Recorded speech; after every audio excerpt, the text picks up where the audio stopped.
Somewhere in the bowels of the city that never sleeps, Kevin McCullough, radio host with Salem Media, is a man also not sleeping. Syndicated radio talk show host Kevin McCullough. And that guy would like a word with you.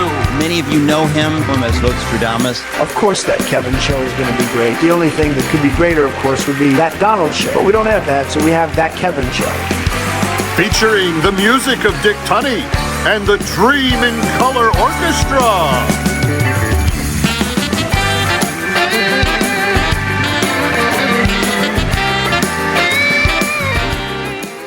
And still to come, she's a cable news megastar, an author, and most importantly, a mama, Kaylee McEnany. Plus, Justin Jesso and Andrea Berg in the spotlight, along with Assignment Desk Weekend.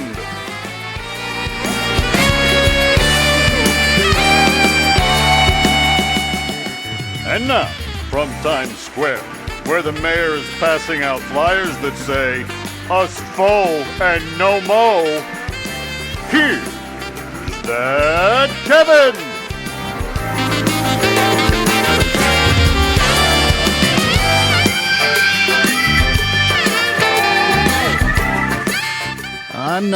I'm not sure that that's what those flyers said at all. Dave, you got to check your facts better. Hey, it's time to get into the news of the week. Here's Assignment Desk Weekend.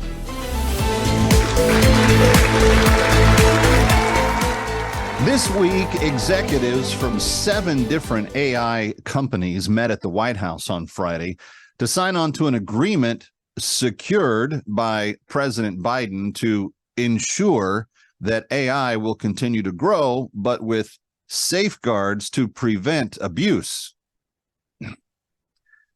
The executives were somewhat surprised that it only cost them $10 million to secure Biden's support. Well, technically, that's not true. $5 million for Biden's support, $5 million for the guy that drops dime bags in the library.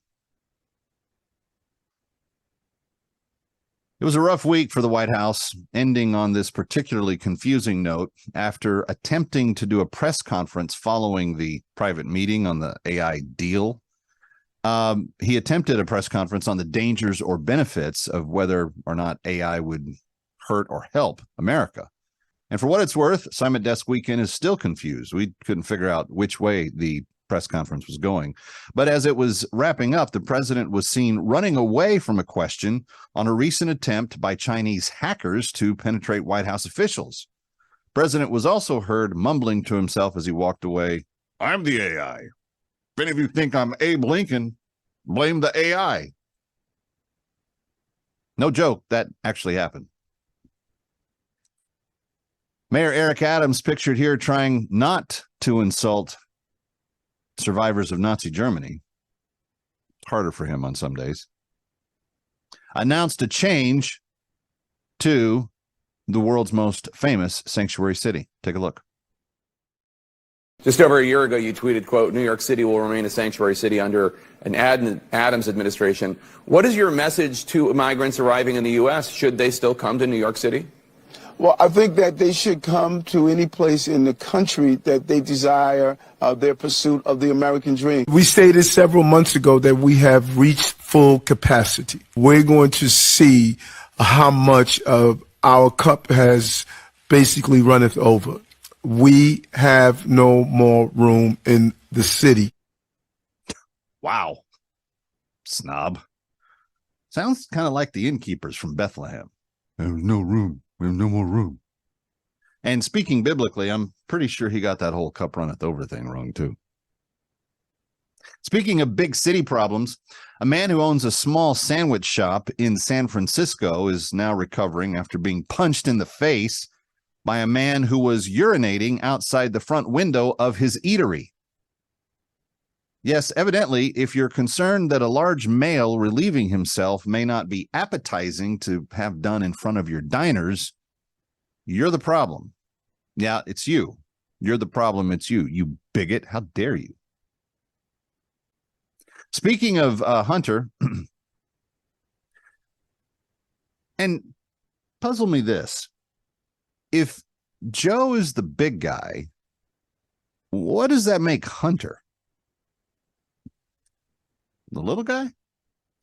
Anyway, Hunter Biden's attorney, Abe Lowell, this week filed a very angry ethics complaint against Marjorie Taylor Greene after she displayed some fuzzed out photos of the little guy in Congress. Lowell demanded that the Congressional Ethics Office immediately examine her actions. I mean, never mind the corruption, the extortion, any of those crimes. It takes real guts for a coke snorting, escort using guy who knocks up strippers, then abandons the baby to be offended in public. Oh, wait. The little guy. I'd be offended too. I get it. I get it. All right. Assignment Desk Weekend has been digging deep into the Biden bribery scheme, and we've come up with 5 significant takeaways. And these may not be in any specific order, but number 5, the Biden family, the whole Biden crew are terrible money managers. How can Hunter literally need that much money over and over again and have nothing to show for it except for the strippers and the coke? Okay, never mind. That makes sense. Number 4, who knew Hunter was so fluent in Russian, Chinese, and WhatsApp? Because he is. Sent a lot of messages through WhatsApp, kind of threatening ones to big, important people. Number 3, hair sniffing. That whole hair sniffing thing from Dad, it's very misunderstood. You and I think it has to do with him trying to be fresh with young girls. Really, it's because he's lost his eyesight and he cannot find the line. Oh, that's not it. Number 2, President Biden certainly has cashed in on his career in public service, making money hand over fist at every level. Just couldn't be stopped. And number 1, we discovered, we think it's important, Hunter is the little guy. And that's Assignment Desk Weekend.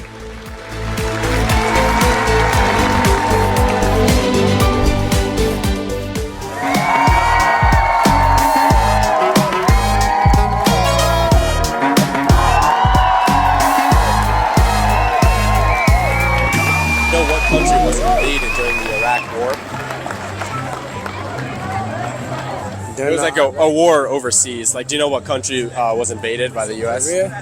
What is it? Korea. Yeah, the Korean War. Korea. Yeah. What is 11% of 100? 11% of 100. Around what number is that?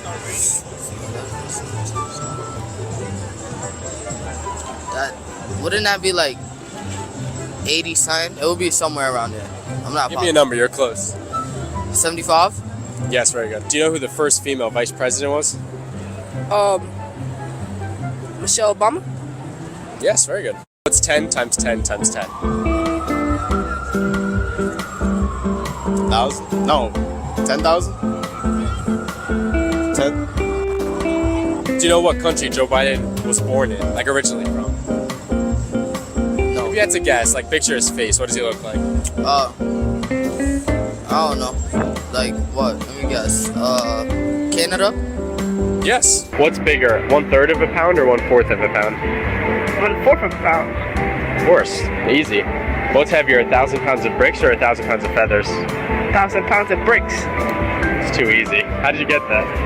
It's easy. Do you know what country we gained our independence from? Mexico, right? No, that's so wrong. Russia, no. I don't know. Give me a final guess. Canada, I don't know. Yes. How many continents are there? I don't know. 21? Yes. You know who the first president of the USA was? It wasn't George, no. I'm just gonna say George Washington, but I know it wasn't. It wasn't. So then what's your guess? But give me your best no guess. idea. Abraham Lincoln. Is that your final guess? Yeah. Yes. You know what the 4 directions on a compass are? No, not at all. If you had to guess. On a compass. Give me your best guess. On a compass? Yeah.